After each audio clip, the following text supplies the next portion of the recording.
बिस्मिल्लाहिर्रहमानिर्रहीम। अस्सलाम वालेकुम क्लास। आज हमारा टॉपिक है यीस्ट। फंजाई के बारे में हम पढ़ चुके हैं। यीस्ट जो है ये फंजाई का मेंबर है, फंजाई किंगडम से बिलोंग करता है। इसकी ये डिफरेंस है फंजाई वाले मेंबर से। फंजाई जो है वो all organisms are multicellular, एक से ज़्यादा सेल रखने वाले जानदार है। लेकिन यीस्ट जो है वो यूनिसेलुलर है। इनकी बॉडी जो है वो सिर्फ एक सेल पे मुश्तमिल होती है। यीस्ट का साइंटिफिक नेम है सेक्रोमाइसिस स्रीवाइसी।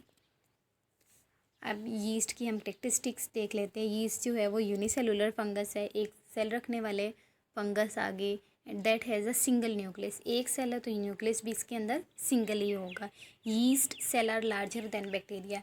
लेकिन यीस्ट के है तो एक ही सेल, बैक्टीरिया भी सिंगल सेल ही होता है, लेकिन इनका जो साइज़ है वो बैक्टीरिया से बड़ा होता है। स्फेरिकल टू एग शेप्ड, इनकी जो शेप है वो गोल, स्फेरिकल टू एग बेजवी, यानी कि गोल भी हो सकती है और बेजवी भी हो सकती है। हैव नो फ्लैजेला, इनके अंदर कोई फ्लैजेला नहीं होता। फ्लैजेला क्या है? बेसिकली ये लोकोमोटरी ऑर्गन्स हैं, यानी कि कुछ जानदार जो होते हैं उनके पीछे जो है वो लगा होता है फ्लैजेला।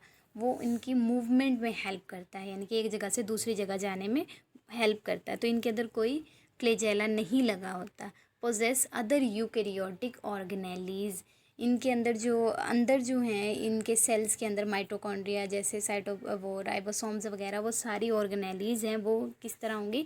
यूकैरियोटिक होंगी, यानी कि मेम्ब्रेन बाउंड होंगी। प्रोकैरियोटिक एंड यूकैरियोटिक का डिफरेंस क्या था कि प्रोकैरियोटिक वो होते हैं जिनकी जो ऑर्गेनेलीज है वो मेम्ब्रेन बाउंड नहीं होती। यूकैरियोटिक की ऑर्गेनेलीज जो होती हैं वो मेम्ब्रेन बाउंड होती हैं।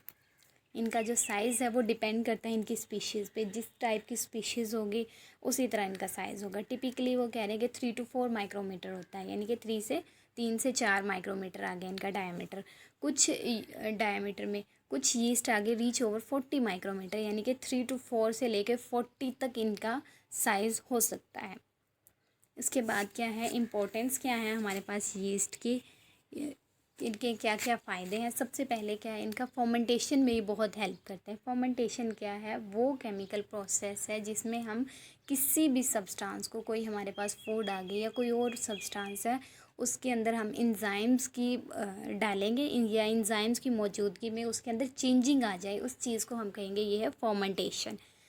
क्या करते हैं ये? रिस्पायर करेंगे by anaerobic respiration. Aerobic means oxygen की मौजूदगी में, एनारोबिक मीन्स विदाउट ऑक्सीजन, यानी कि ऑक्सीजन मौजूद ना हो। तो फिर क्या करेंगे? ये फर्मेंट करते हैं कार्बोहाइड्रेट को एथेनॉल एंड कार्बन डाइऑक्साइड के अंदर। जो हमारे पास कार्बोहाइड्रेट मौजूद होते हैं जैसे ब्रेड लाइक आ गया, उसको क्या करेंगे? एथेनॉल के अंदर कन्वर्ट करेंगे और कार्बन डाइऑक्साइड के अंदर। एथेनॉल क्या हो गया हमारे पास? लाइक ये अल्कोहल, शराब वगैरह, उसकी तैयारी में ये यूज़ होते हैं। Fermentation process used in wine, beer and bread making. किसमें? वाइन, शराब, बियर भी इसी कैटेगरी में है। एंड ब्रेड मेकिंग, रोटी को जैसे खमीर वगैरह लगाते हैं, डबल रोटी बनाते हैं, उसमें ये यूज़ होता है। Saccharomyces cerevisiae used in baking and fermenting alcoholic beverages. Bake करना, जैसे रोटी को खमीर लगा के उसको डबल रोटी बनाते हैं, इस चीज़ को बेकिंग कहते हैं। और उसके अलावा फर्मेंट करते हैं अल्कोहलिक जितने भी मशरूबात वगैरह होते हैं, ड्रिंकिंग के लिए यूज़ हो रहे हैं, जैसे ये वाइन वगैरह, ये सारी इसी यीस्ट की मौजूदगी में ही फर्मेंट होती हैं। ये हमारे पास अल्कोहलिक बेवरेजेस आ गए, अल्कोहल के शरबत, मशरूबात लाइक। और ये आ गया हमारे पास ब्रेड आ गई जिसको हमने खमीर लगाया था। वो खमीर लगाने से क्या होता है, इसका जो साइज़ होता है वो इंक्रीज़ हो जाता है और इसको हम डिफरेंट पर्पसेस के लिए यूज़ करते हैं, एडिबल पर्पस। उसके बाद रिसर्च आ गया। रिसर्च जो है डिफरेंट इसके ऊपर सर्च करना या डिफरेंट एक्सपेरिमेंट परफॉर्म करके नई चीज़ें डिस्कवर करना, ये मॉडल ऑर्गेनिज्म है। मॉडर्न सेल बायोलॉजी रिसर्च के अंदर, सेल बायोलॉजी क्या है? बायोलॉजी की एक शाख है, उसमें ये बहुत हेल्पफुल होता है। नई नई चीज़ें डिस्कवर कर इसके ज़रिए की जा रही हैं।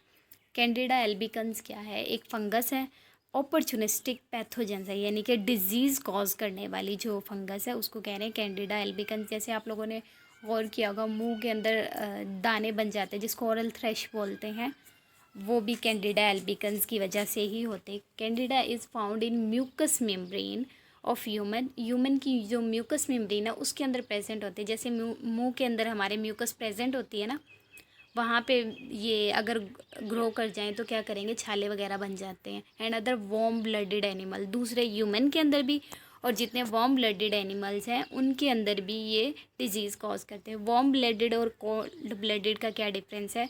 कोल्ड ब्लडेड वो एनिमल्स हैं जो अपना जो टेम्परेचर है बॉडी का उसको मेंटेन नहीं करते इन्वायरमेंट के हिसाब से। जैसे इन्वायरमेंट का टेम्परेचर बदला तो वो अपनी बॉडी का टेम्परेचर नहीं चेंज कर पाते उसी हिसाब से, यानी कि एडजस्ट नहीं कर पाती। जैसे फ़िशेज़ हैं हमारे पास, अगर फ़िश को हम पानी से निकाल दें तो वो सांस नहीं ले सकती ना, तो उनकी डेथ हो जाती है। लेकिन अगर हम ह्यूमन वगैरह को देखें, हमारा गर्मियाँ आती हैं तो हम गर्मी के हिसाब से अपने जिस्म को मॉड्यूलेट कर लेते हैं, सर्दियाँ आती हैं तो सर्दियों के हिसाब से कर लेते हैं। तो ये क्या हुआ कि वार्म ब्लडेड एनिमल्स हो गए हम, कि अपनी बॉडी का टेम्परेचर जो है वो इन्वायरमेंट के हिसाब से हम मेंटेन कर लेते हैं।